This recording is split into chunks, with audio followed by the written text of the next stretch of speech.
Why You'll Never Be a Rapper, a memoir mixtape by Josh What's-His-Name Lefkowitz. Forward by Fonte Coleman.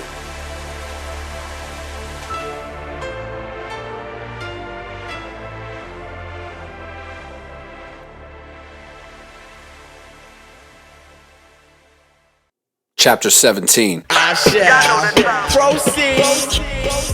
After months of frenzied work together, I had a gripe to share with Rue.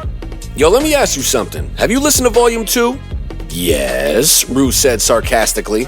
No, I mean, have you listened to one of the copies? Like, really listened to one of them? Nah, not really. Just sort of off and on when I play it for people. Why, what's up? Dog, the quality is fucking terrible, I said. Rue denied it in disbelief. I'm serious, man. I don't know what your boy did, but it sounds like he had the levels on the songs all the way to the top and now it's distorted. I gave Rue specific places in the CD the poor quality was the most evident. As he listened to each one, his outbursts of shit would get louder and more aggressive. Fuck, man, he said. I've given out at least a few hundred of these pieces of shit. I know. No one has brought up the quality to you? I asked. Like one or two people maybe, but I thought they were just being dicks. Nah, it's real, I said, but as I told him, I had a plan. Rue had a trip to North Carolina scheduled just around the same time I finished the last song for Volume 2. We figured that we could rush a bit and have the CD ready for him to bring home and distribute to anyone that would listen. Calling Bro Rab would have been easy, but to try something new, we got Rue's friend, who was a little brother associate, to host the mixtape instead. We hoped that it would help my music reach other ears, and although that may have happened, something was wrong with the way it was recorded while he mixed it. We were rushed, so we didn't even listen to the master with any real scrutiny until a quarter of them were on the streets. I couldn't get them back, so I needed a solution. I also couldn't, in good conscience, let all my hard work go to waste. But I also couldn't let the subpar quality of Volume 2 represent my music or our brand. I'd gotten into the habit of writing as much as I could, even if it was just to other rappers' instrumentals. As quickly as I was able to, I headed back to the studio to record 3 new freestyles, all containing some of the craftiest and cockiest lyrics I had ever written. I felt indestructible, and I wasn't gonna let a shit-quality mixtape kill my vibe. Aside from the freestyles, I had also just finished writing what I still believe to be one of the best songs I've ever recorded, Cruise Control. The song was produced by my friend Ill Phil from Durham, and it was a different vibe from the I'm the Best Rapper songs that dominated my repertoire. I remember working on it sitting outside one Sunday. I was on the corner of Crown Street and Kingston Avenue in Crown Heights. The sun was out, the temperature was almost utopian, and each lyric I wrote flowed out of my brain in near perfect fashion. I crafted a chorus, 3 verses, a bridge, and even a singing portion to complement the hook. I knew who I wanted to sing it and how it would sound.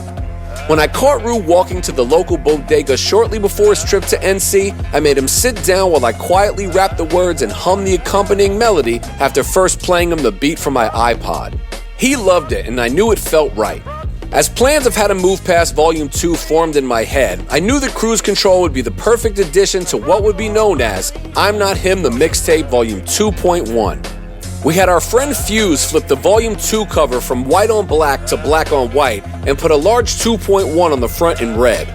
I went back to Bro Rab, expressed my urgency to release this version as fast as I could, and he sent me back the finished copy in less than a week. Learning from our mistakes, we listened to 2.1 from cover to cover, paying close attention to every detail. Now we were truly ready to follow up Volume 1 with little evidence of the quality flub. 2.1 was moving. We ran out of a few thousand and got requests for more.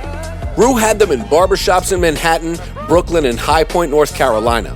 Our favorite Soho clothing store, Pulse, began giving the CD out with each purchase, and when we walked in a few weeks later to check on their supply, it was playing as weekend customers shopped. I headed home to Durham a month after the release of 2.1 and was stopped twice by associates and friends of friends who let me know how much they loved the CD. At a gas station near my high school, a guy I knew from the local music scene brought me over to his car so that he could turn the key and prove to me on the spot that it was all he was listening to. The feedback was so positive that we wound up giving out close to 10,000 copies. Sure, it was free, but we would have never pressed so many if there was no demand. We knew in our hearts that our time was coming. We reached out to anyone who helped us create or move the CD to thank and send them a Jimmy Joshua t-shirt. We did the same for local DJs in North Carolina, which regardless of our current location was our home base. This was all Rue's brainchild, and he constantly stressed to me that we needed to work our relationships. As the first glimpse of social media became prominent, we used MySpace to connect with people. We each spent countless nights friend requesting DJs, artists, and slutty internet models who were all MySpace friends with countless sex-thirsty rap fans. But we weren't there for the butt cheeks, we were there for the exposure. As DJs from other regions accepted our requests, we would message them to ask if we could send them a free CD, which was always accompanied by a Jimmy Joshua tee. On occasion, I'd get requests from other rappers that were looking to network. I collaborated on 2 songs with a rapper from Connecticut and got a friend request from a skinny, teenage rapper from Pittsburgh I'd never heard of named Wiz Khalifa. When I accepted, he messaged me to let me know that he dug my music. I replied thinking nothing of it and told him we should collab. I never got a response, but you know how that story ended. Or if you're not a rap fan, Google Wiz Khalifa. Every few months, Rue and I would head home to North Carolina to keep up appearances. We wanted to make sure that we looked successful in the eyes of our contemporaries and didn't want to be too far removed from the state and cities we claimed in our music. On a weekend trip to Durham, I found out that they were shooting a video for Welcome to Durham, a song by Little Brother and Big Daddy Kane, which was the title track of the soundtrack for a movie of the same name. It was a documentary about gang violence in Durham, which was put together by some of my friends, so I felt connected to the project. I managed to steal minimal camera time, but the shoot was like a family reunion of anyone I ever cared about in the local rap scene. I hobnobbed with Phonte and Pooh and noticed they had both began tattooing most of their arms, something I had always wanted to do. But the tattoos that grabbed my attention were the ones on their wrist that said 919. When I saw them, my brain went into a frenzy and I was transparent with my excitement. "Holy shit," I said, "that is so hot." "Thanks, man," Phonte said politely before I noticed that several members of their crew had Durham's area code conspicuously marked on their wrists as well. I grasped that this could be big. With Little Brother recently signing to Atlantic Records and local rapper MOS signing to Jive, I had envisioned a world where Durham rappers would become a multi-dimensional force in rap music like New York, California, or Atlanta.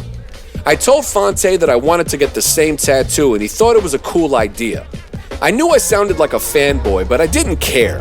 I felt comfortable enough with the reputation that I had established as an artist to express my admiration. And if he felt like I was fanning out, then fine, because I was. P.S. He has no memory of this conversation. When I left the shoot, I went into Matrix Mind mode. I always wanted more tattoos than the stupid one that I had gotten with a fake ID in high school, but nothing so far had made sense. This did. I wanted to link myself to Little Brother because of how much I admired them, and more specifically to Durham. I had always played it safe, and I felt like getting a tattoo on my wrist would be the first step to emancipating myself from the vanilla 9-to-5 world that I so despised.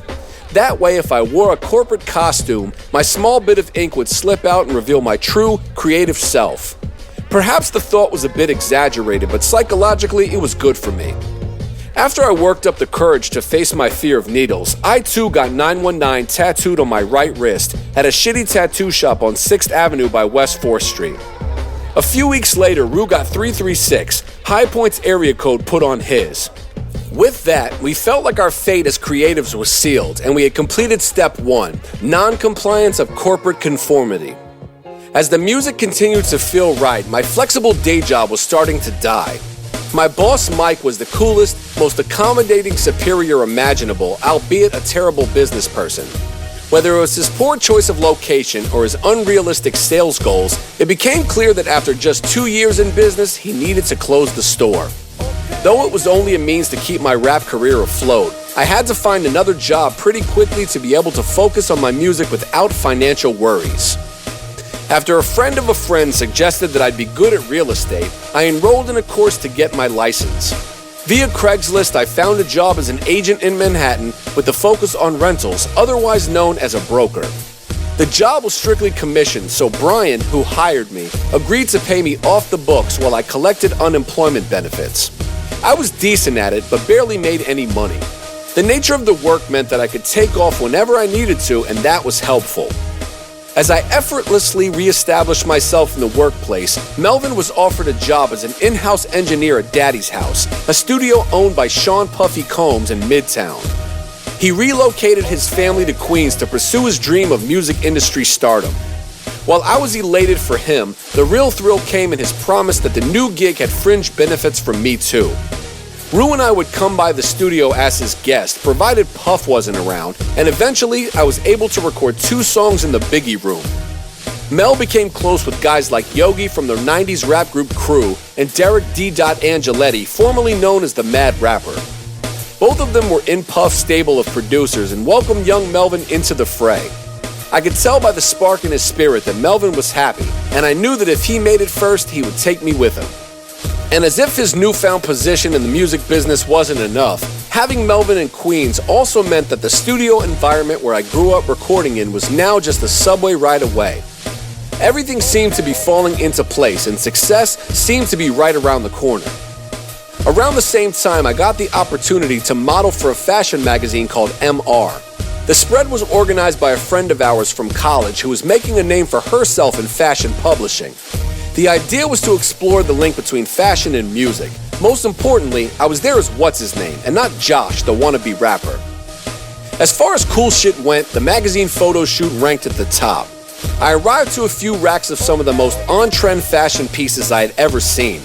Streetwear was just starting to make a large impact globally, and I was happy to be the face of it, even if it was just for a fashion industry magazine. I flipped through t-shirts and hoodies that fit a bit tighter than I was used to, as well as distressed jeans that I couldn't afford. When I saw the brown and cream snakeskin Adidas Forum high tops, I nearly lost my mind. When the stylist approached me and we began putting together my look, I felt like a star. Before I got in front of the camera, I was stopped by the on-set barber to check my shape up to make sure it was tight. Of course, I had made sure it was the day before. After a few shots of me trying to figure out how to pose, I landed on the one that featured my freshly healed 919 wrist tattoo.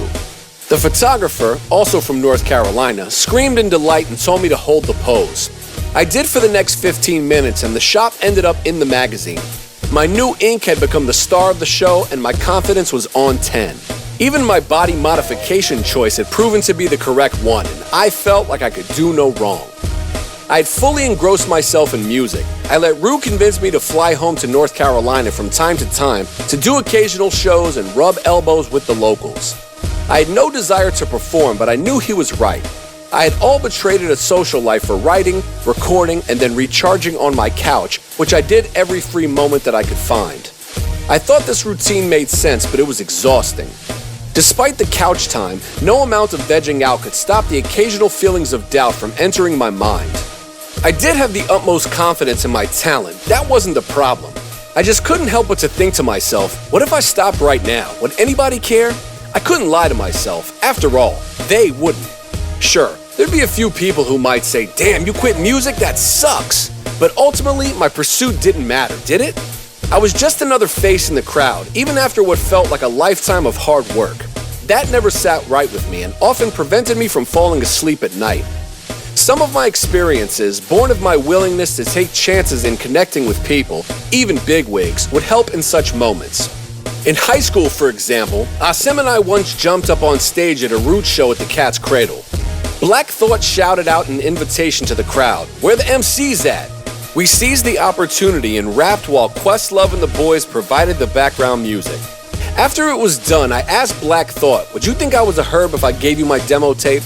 He responded with an inviting, nah, come on, man. So I did. Nothing ever came from it, but sometimes when I had doubts, I'd think about his words. I shall proceed and continue to rock the mic. I used it as a mantra of sorts, and it would help get me through tough times. I felt like I couldn't disappoint the Roots, so I always kept going. But here's one thing that people on the grind never tell you. Sometimes having unrelenting determination and fighting through what you think are negative thoughts actually means internalizing and/or ignoring what could be your conscience trying to tell you something. And at this point, working so hard and feeling so close, I wasn't sure which one it was.